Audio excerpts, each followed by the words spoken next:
Bismillah ar-Rahman ar-Rahim. Assalamu alaikum, viewers. Life is a puzzle. That's what I'm claiming. And the second claim I'm making is that the Quran, the Word of God, promises to solve that puzzle.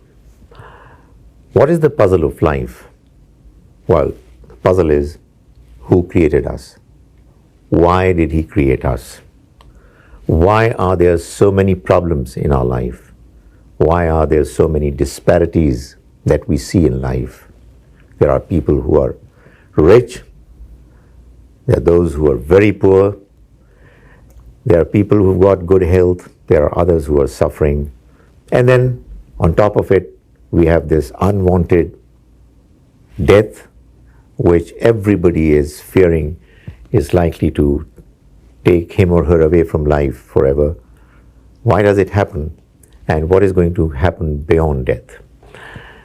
The Quran gives an answer to all these questions. It's a universal puzzle.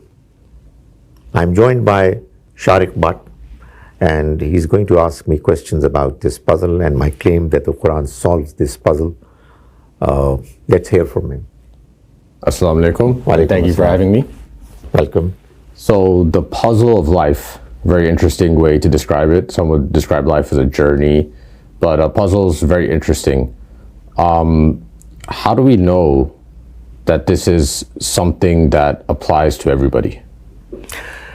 You know, if you talk to any person, whether a religious person or a non-religious person, you would find talking to the individual that you are speaking to, that he or she will tell you that not all questions that they are confronting are answered. Obviously, people do know, and because of their respective religions, that there is a God, but what is the description of God is something that is always debated, disputed. There are many people now in your modern world who don't believe in God. But probably a more puzzling question which most people do confront. If they don't ask this question, probably it's because in most cases those who don't ask this question are doing well in life. And so long as they are doing well, they won't ask this question. But there are a large number of people who are not doing well. And they have, I think, a legitimate right to ask, why on earth were we sent here? Who did it? Why did He do it? And then this life is going to come to an end. Why? And what's going to happen later? I have a very strong feeling that even if many people won't admit, they all have this shared question, puzzle, that they would admit that it's there if we talk to them and probe them a little deeper. I think that at the very least, we can definitely say that everybody has the urge to do something in their life, right? Like we can't sit in the same spot like a cat can for 8 hours or whatever. But why would you say it's necessarily has to be connected with God or religion? Why would you say that's the most necessary connection? You know, Shariq, you come to a residence, to a building.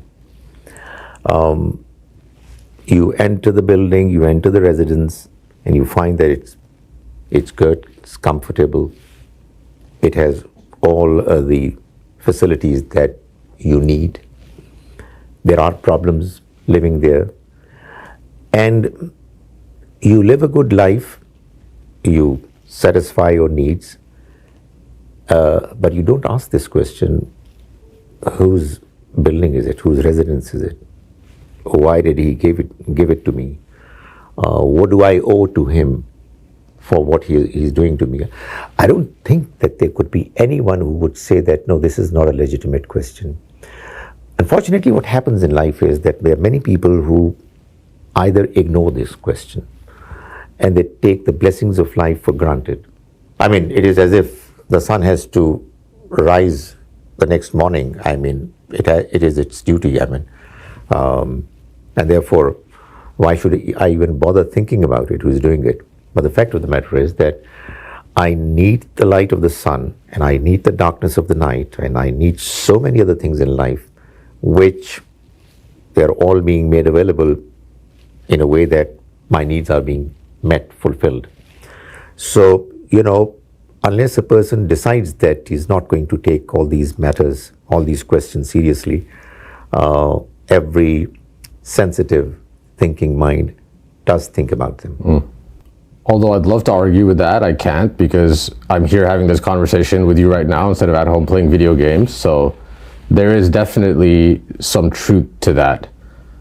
So would you say solving the puzzle of life is being able to perceive the reality around us and connect with a creator or God, or have some level of understanding of the purpose of life, maybe? Yeah, it's a part of the solution, and a very important part. But what I'm trying to say is that if you have no idea of who created you and why did he create you, and you're thrown into this life and you are going through the drill of life the way you choose to, or the way you're forced to do, it's like a jigsaw puzzle. There are bits and pieces of reality that you perceive, you experience, but they're not coming together. It's, I think it's human nature, it's in us that we would like to complete the picture. We would like to know what the purpose is, and whether we do it in a way that we put in all our efforts for the purpose, or we do it casually, we do it slowly, we do it swiftly. It all depends on the nature of the individual. But the fact of the matter is that the way we have been designed, we would like to have a complete idea, a complete picture of what's going around. Why are things happening the way they are happening? I mean, if I'm a part of an organization, I would not be as an employee, even as a junior employee, content with the answer that, look here, do your job and don't bother about anything else. I would like to know what this organization is all about. Who is the boss? Who is the chief executive? What kind of business does it do, and so on. So that's the way we have been designed.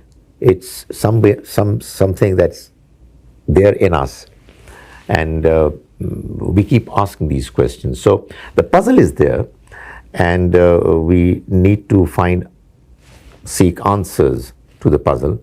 And what I'm claiming is that the one who has created us is the one who is eligible and the only being qualified to answer that puzzle, because he created it and he has to solve it.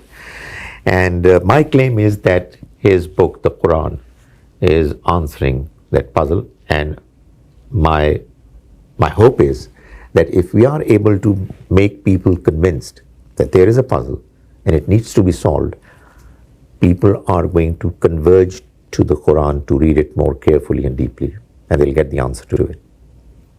And so you say that the Quran is the key to this puzzle, basically. The same way if you're solving a puzzle, you'll look at the box, right? You look at the completed image to put it together.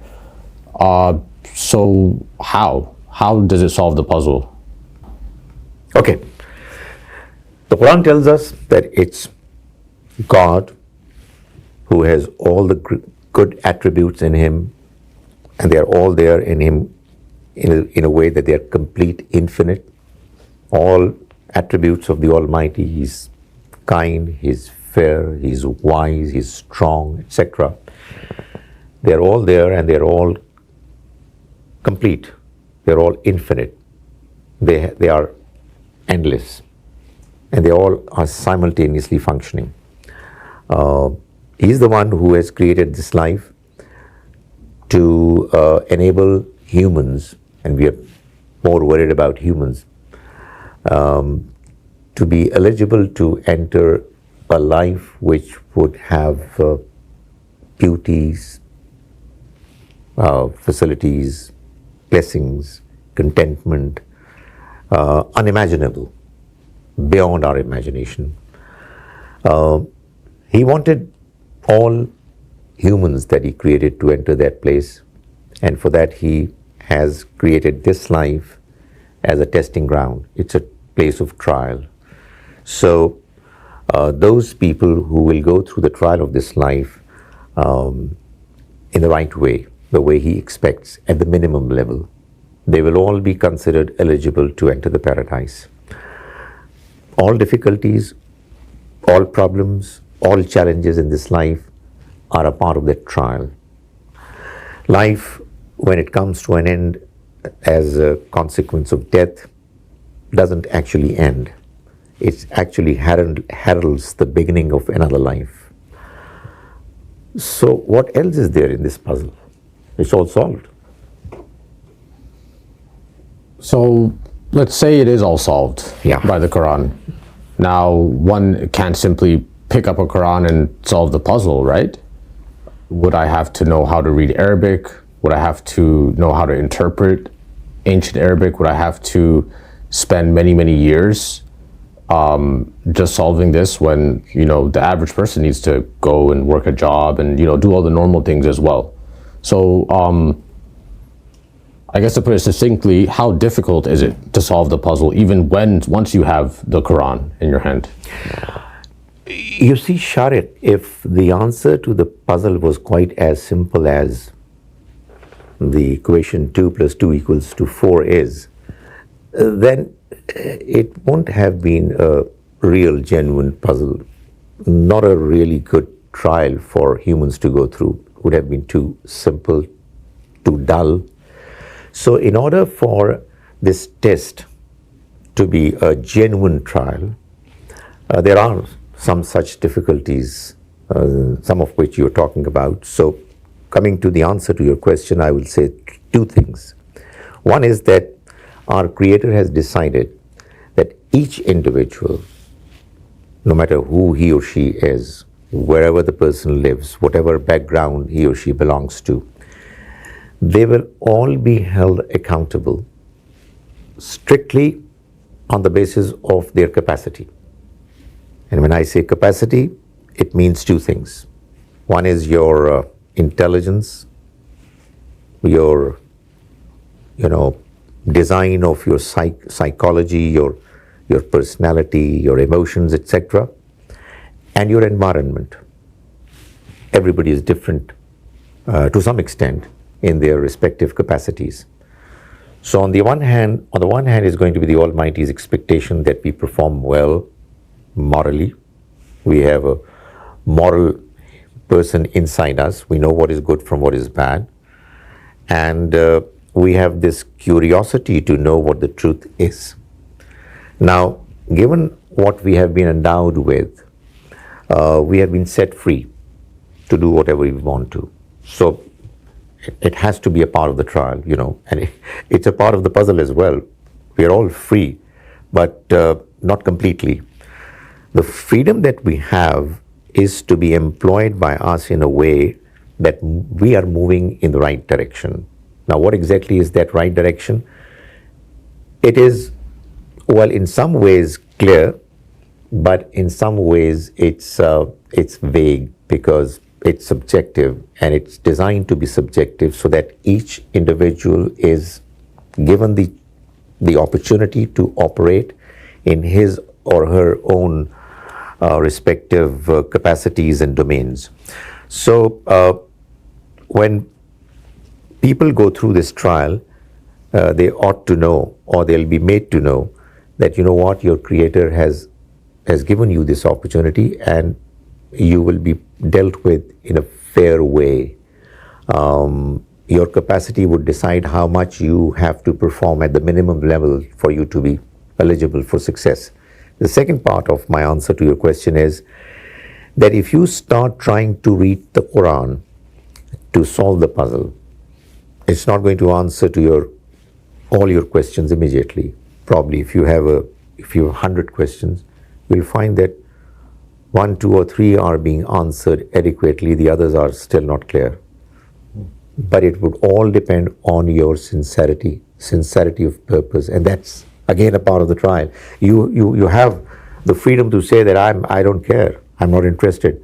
But honest to God, anybody who is responsible and who is living a life, a full life, knowing what the problems and challenges are, should always be eager to know what the answer is. And therefore, if there is a challenge in understanding the Quran, it's there with a purpose, that your sincerity in knowing the truth is tested. And God promises that if you put in your effort properly, you will start learning the book gradually. It is true. Some people can say they don't care. Usually those people are younger or they're not as invested in life. But there are plenty of people who are very invested in life and in the Quran, and they also interpret the book differently. So do you think this is also a matter of capacity or their individual ability or how they interpret it? Or would you say some of them are not solving the puzzle correctly? Well, I think except for the prophets and their companions, probably nobody is solving the puzzle 100% correctly. Okay. And I think that's what the purpose is, so that if at some point in time I realize in my life that everything is done, solved, probably I don't deserve to live anymore. The good thing about this puzzle is that it really continues to challenge you, to attract you to explore, to find the truth.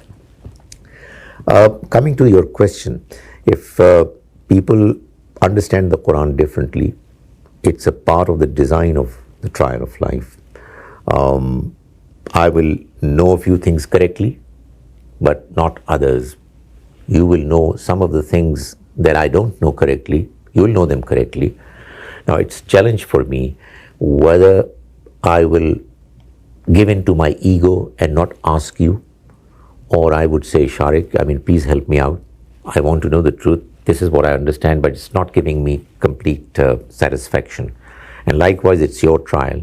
So I think if people stick to their guns in religion, at times probably it's because they don't have the resources, but quite often the problem is that people don't want to learn from each other, which is obviously a part of the challenge. The ego. The ego. Yeah. Which sparks another question in my mind, which I don't think we'll have time for on this episode because it could be a very long question. But inshallah, in the next episode, we'll cover that and more. Good. We discussed about this question of puzzle of life and the promise of the Quran in solving it. And we'll continue to have this discussion in the subsequent episodes. Thank you for listening to us.